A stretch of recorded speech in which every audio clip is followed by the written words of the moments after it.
Hello my dear lovely students, मैं आनंद कुमार कर्ण अपने YouTube channel एक करण क्लासेस नाग मंदिर मिश्रा टोला दरभंगा से आपको आज के इस बेस्ट सेशन में बहुत बहुत स्वागत और अभिनंदन करता हूं।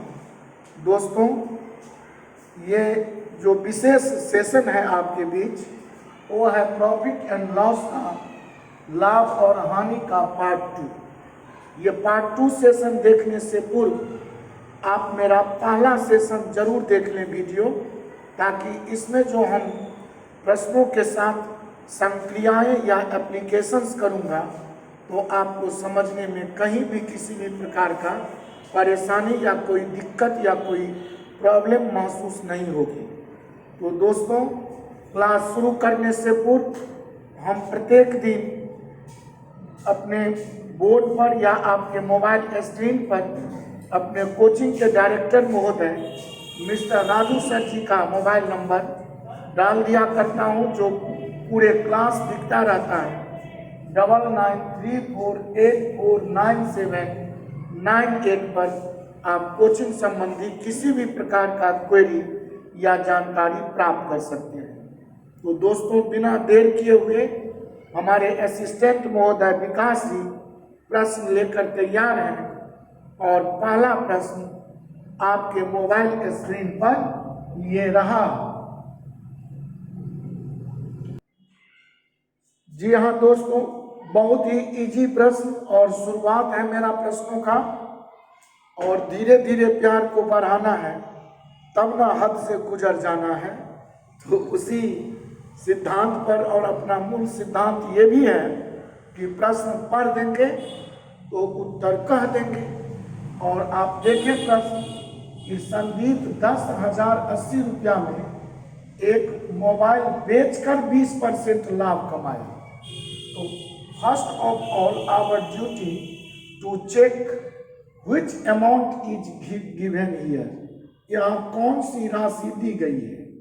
तो यहाँ आप देखिए 10,080 रुपया में एक मोबाइल बेचकर, अर्थात ये 10,080 रुपया जो आप देख रहे हैं यह सेलिंग प्राइस या विक्रय मूल्य है, और यह बेचकर 20% लाभ कमाया। उसने मोबाइल कितने में खरीदा था? तो अब का ये मोबाइल कितने में खरीदा था, तो हमसे क्रय मूल्य निकालने का चर्चा है, और क्रय मूल्य का 20% लाभ अगर ले तो हम फर्स्ट वीडियो में समझा चुका हूं कि 20% 20/100 लाभ और हानि के केस के लिए प्लस माइनस ध्यान में रखें। अगर 20% लाभ है तो 20% 20/100 लाभ लेने के लिए 100 में 20 जोड़ देंगे, 120/100 से गुना करेंगे किसी भी क्रय मूल्य का, तो मेरा विक्रय मूल्य निकल आएगा। जब यह 20% लॉस की बात होती तो 100 में 20 घटाकर 80% या 80/100 से गुना करता। और यहाँ अगर विक्रय मूल्य देखूं तो क्रय मूल्य एक यूनिट का 120% विक्रय मूल्य, लेकिन विक्रय मूल्य दोस्तों 10,080। और इस तरह अब अगर इसे काट दूं तो मेरा आंसर डायरेक्ट आएगा। यह जीरो से इस जीरो को काटे और इसे काटे तो 12 8 96, 4 पर 8 12 चौका 48, और 1 बराबर 1 यूनिट बराबर 100 का 84 से गुना, और आपका आंसर 8400 विद इन सेकेंड आएगा। और ऑप्शन बी मेरा बिल्कुल सही है। मुझे काफ़ी विश्वास है आप पर कि निश्चित ही आप मेरे तरीके को बहुत ढंग से फॉलो करेंगे। और मेरा तरीका यही है कि अरिथमेटिक में बराबर का केस बना लेना, और यहाँ पर विक्रय मूल्य है बराबर विक्रय मूल्य है, लिख दिया, 1 यूनिट क्रय मूल्य माना था, निकल गया, ऑप्शन में चला गया। जी हाँ दोस्तों, दूसरा प्रश्न आपके साथ मोबाइल स्क्रीन पर ये रहा। जी हाँ दोस्तों, अगला प्रश्न आपके मोबाइल स्क्रीन पर दिख रहा होगा।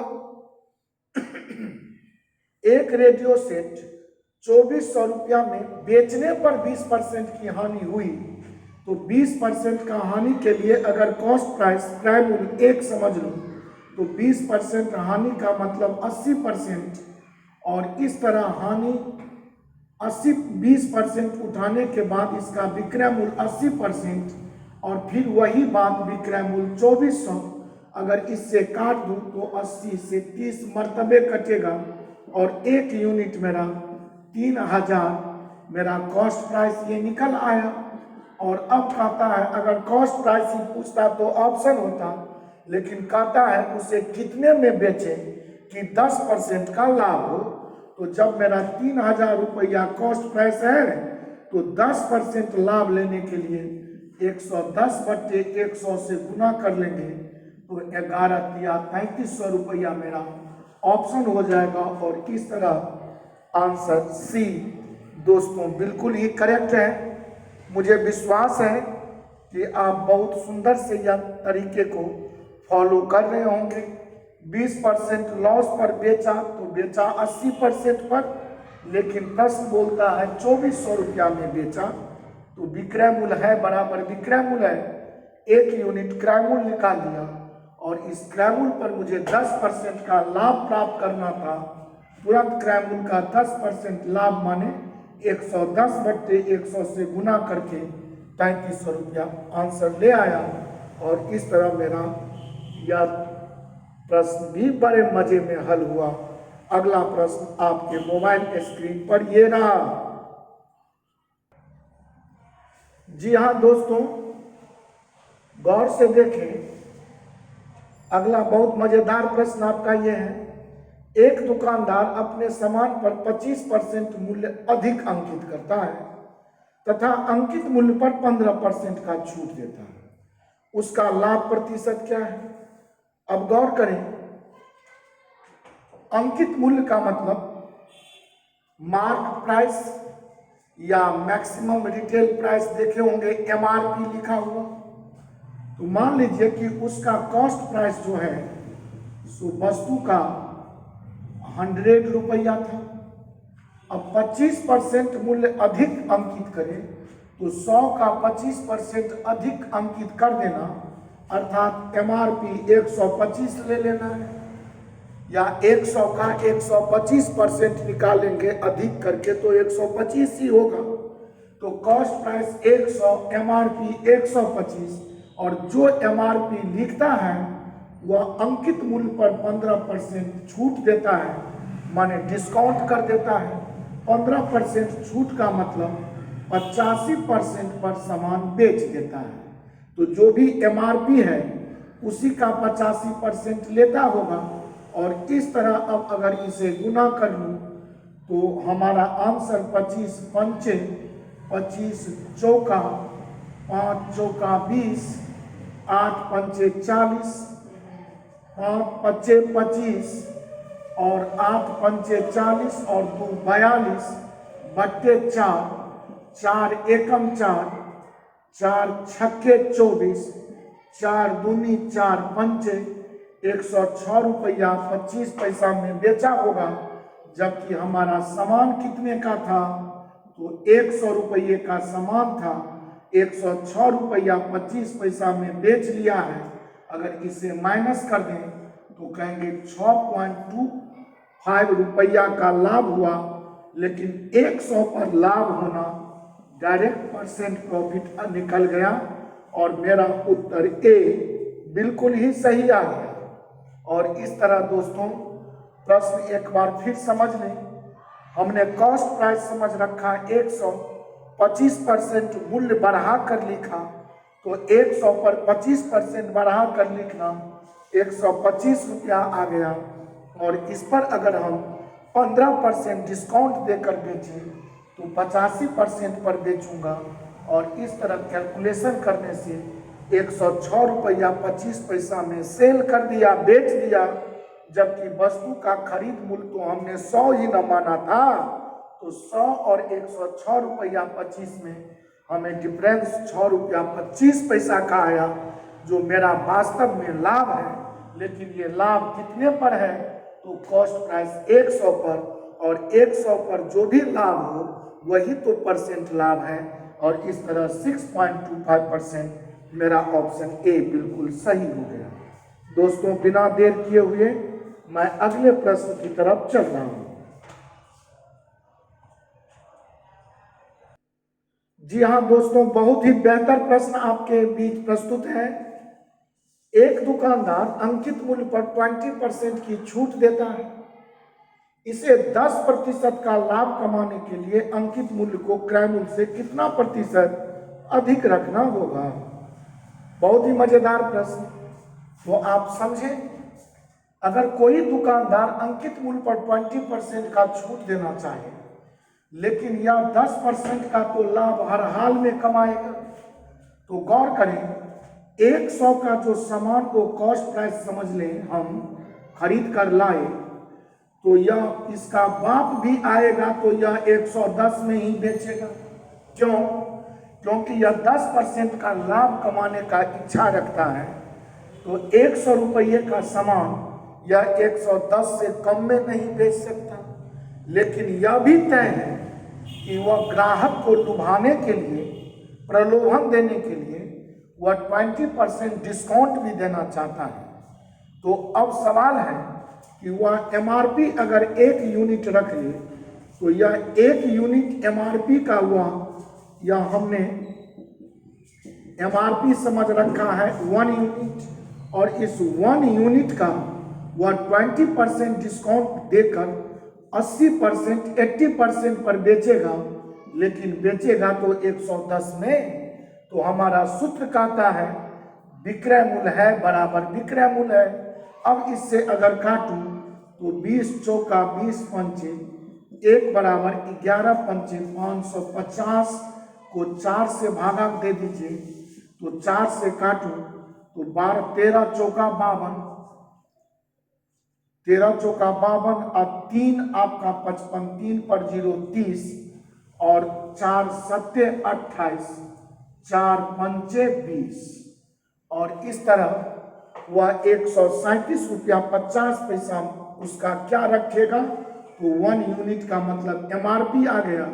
अब प्रश्न है कि वह क्रय मूल्य से कितना प्रतिशत अधिक एमआरपी रखेगा। तो कॉस्ट प्राइस 100 और एमआरपी तो आपका आ गया है 137 रुपया 50 पैसा। तो इस दोनों का डिफरेंस देख ले तो 37 रुपया 50 पैसा अधिक करेगा कितना पर, 100 पर। That is percent value because it comes at 100 rupees, अर्थात 100 रुपया का सामान को खरीद कर लाएगा, 137 रुपया 50 पैसा एमआरपी बना लेगा, और इस 137 रुपया 50 पैसा पर अगर वह 20% डिस्काउंट दे दे तो वह 10% लाभ लेकर 110 में बेच सकता है। कहने का मतलब दोस्तों कि हम इसी तरह आगामी वीडियो भी आपके बीच बहुत ही बेहतर प्रश्नों का संकलन करके लाऊंगा, ताकि आपको पूरी चैप्टर ध्यान में आ सके। इस प्रश्न को एक बार फिर समझा देता हूं कि 100 रुपया का सामान अगर मैं खरीद कर लाऊं और इस पर 10% लाभ कमाना चाहूं, तो मुझे 110 में ही न सेल करना होगा। लेकिन हम एमआरपी इतना रखना चाहते हैं कि 110 में बिक भी जाए और ग्राहक को लगे कि हमें 20% का डिस्काउंट भी मिल गया। तो एमआरपी अगर 1 यूनिट ले लो तो इसका 80% मतलब 20% डिस्काउंट अर्थात 80% पर बेच देगा। लेकिन बेचूंगा तो 110 पर ही। इस तरह हमारा एमआरपी कट के निकल के आ गया 137 रुपया 50 पैसा, जबकि कॉस्ट प्राइस मेरा सीपी है 100 रुपया। कहता है कॉस्ट प्राइस से एमआरपी या अंकित मूल्य कितना अधिक है।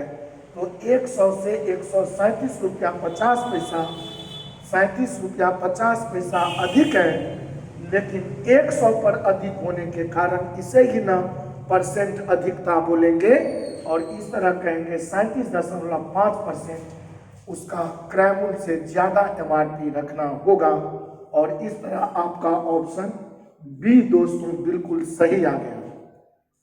मुझे पूरी विश्वास है कि आज का यह वीडियो आपको काफ़ी पसंद आया होगा, और क्रमशः आप हमारे चैनल पर बने रहें, और जो भी प्रश्न मैं कुछ आपके सामने रख रहा हूँ उसको आप बारीकी से समझते चलें, जानते चलें, तो निश्चित ही मंजिल आपका तय हो जाएगा। और ज़्यादा पढ़ने की ज़रूरत नहीं है, कुछ ही पढ़ें लेकिन उसे बिल्कुल समझें नहीं बल्कि जान जाएं, अपने मना मस्तिष्क के सॉफ्टवेयर में उसे जिंदगी भर के लिए सेटल कर ले। मेरा ऐसा विश्वास और मेरा ऐसा पूरा प्रयास रहता है कि आपके साथ ऐसे ही एक्टिविटी के साथ मैं प्रश्न पढ़ाऊं और आपके बीच रखूं।